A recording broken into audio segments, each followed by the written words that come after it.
Assalamu alaikum, dear friends, brothers, sisters, youngsters, and elders.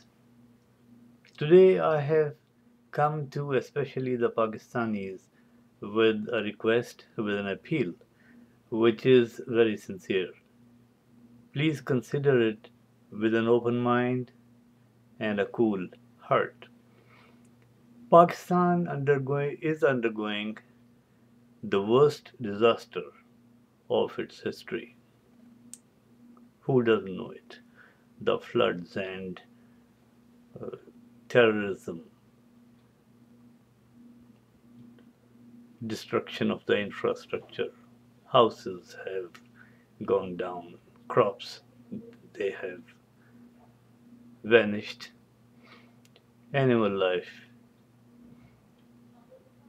bridges, roads, vehicles. My word. More than 20 million Pakistanis have been displaced from their homes. They are spending their lives, many of them, under the open sun. They have no cover on their head. Many of them are going hungry and thirsty. So, under these conditions, if we look at the Quran, Al Imran, Surah 3, verse 96, we find an exception. And that exception should permit us, Pakistanis, not to go for Hajj and Umrah for 2 3 years at least. In fact, ulama karam should do an ijtihad. Unfortunately, our politicians will say nothing because they will be afraid to lose votes or be worried about getting fatwas of infidelity. The ulama karam or the Maulvis, the priesthood, Islamic mullahs, Maulvis, will perhaps never support this appeal because it is their halva manda, it's their lifeline, the rituals of this kind. Then it's Hajj is a mega business, you know. The airlines, tickets, travel agencies, ships, hotels, rents, whatnot. You can imagine. I don't have to go through all the budget details. So that verse says, "Lillahi ala nasi hijjul bayti." Lillahi ala nas. Look at that. Not on Muslims only. It is the duty of, upon all mankind for Allah, hijjul bayti, to do the pilgrimage of his symbolic house, Kabatullah, who man istata ilayhi sabila, the one who can afford the means thereof.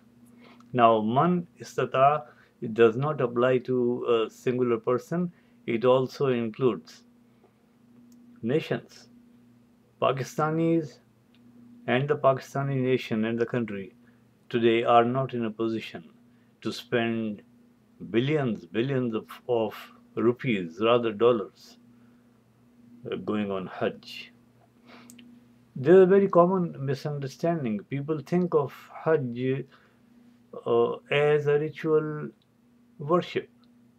They think that anyone who does pilgrimage to Kaaba, his sins are forgiven and he becomes as if he was born the same day.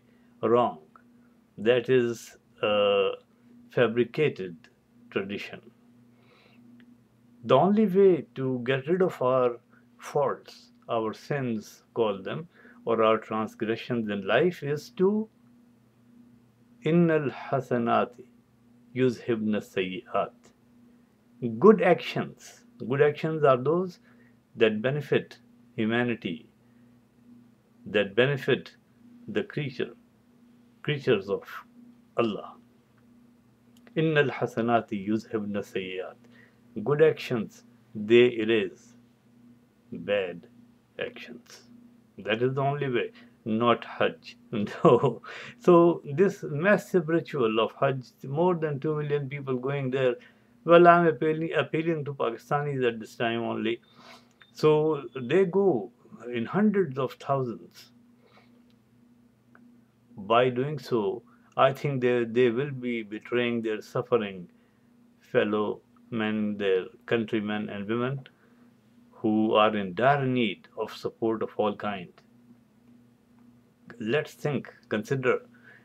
Politicians won't recommend this because they might lose votes. The ulamas, so-called ulamas and Maulvis, they won't. It is their livelihood, as I said. The people in general will find it hard to understand. They don't even know what Hajj is. Hajj is meant to be an international conference of leaders of humanity so that they can turn this planet into Jannate Ardi, paradise on earth.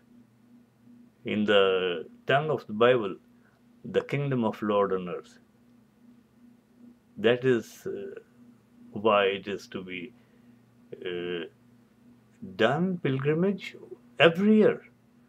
People think it's fard or it's a duty on individuals only once in their lives. No, it's an annual conference of international leaders in Makkah. मक्के ने दिया खाके जनीबा कोई पैगाम जमीयत अक़वाम की जमीयत आदम.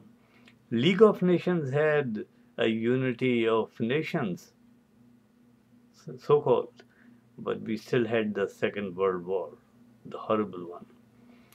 The Quran calls for unity of mankind, not unity of nations. So again, the ritual benefits none. It's only a wishful thinking. The second thing which we must keep in mind is the huge waste of animals that is done on Hajj, Eid al-Adha. The Quran ordains an-nahr only. An-nahr means sacrifice of the camel only, and that is in Makkah during the Hajj. That is all. Slaughter of sheep, goat, cow, camel in the streets in different countries, towns, and whatnot.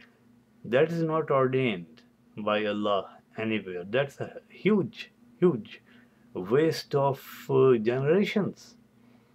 They say, well, the poor people will get to eat meat at least that day.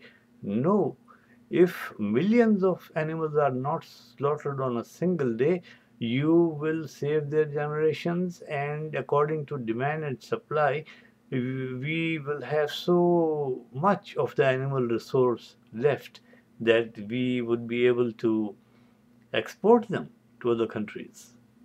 Think over this.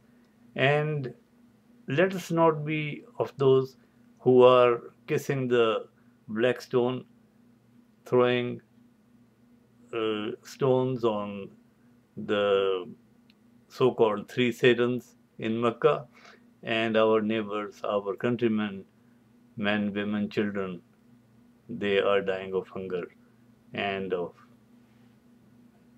severe exposure to weather and to epidemic diseases. May Allah bless you. Inshallah, we will talk on some other subject next time.